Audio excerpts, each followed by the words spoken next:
Welcome to எஸ்எஸ்கேகே channel. இன்றைக்கி வீடியோவில் நம்ம பார்க்க போகிறது கொழுமிச்சங்காய் தாங்க. நாங்கள் 2 செடி வச்சுருக்கோங்க. அதில் ஒரு செடியில் தான் நல்லா காய் வருது. ஒரு கொழுமிச்சங்காய் நல்லாவும் பழுத்திருந்ததுங்க. அதை நான் பறித்து எடுத்துக்கிட்டேன்.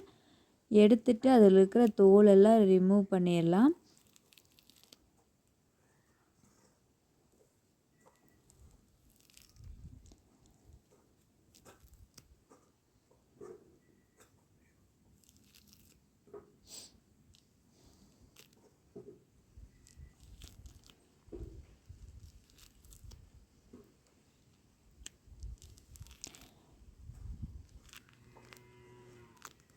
எல்லாமே ரிமூவ் பண்ணியாச்சுங்க.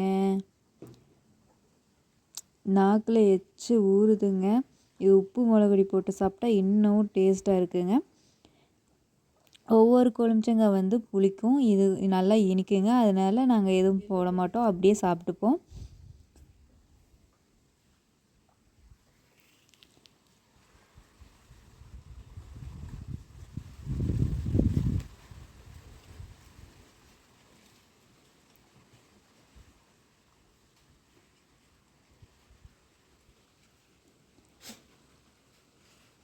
வாங்க சாப்பிடலாம். இந்த வீடியோ உங்களுக்கு பிடிச்சிருந்தா லைக் பண்ணுங்கள், மறக்காமல் கமெண்ட் பண்ணுங்கள், உங்கள் ஃப்ரெண்ட்ஸ் அண்ட் ரிலேட்டிவ்க்கு ஷேர் பண்ணிடுங்க, மறக்காமல் சப்ஸ்கிரைப்பும் பண்ணிடுங்க. தேங்க்யூ.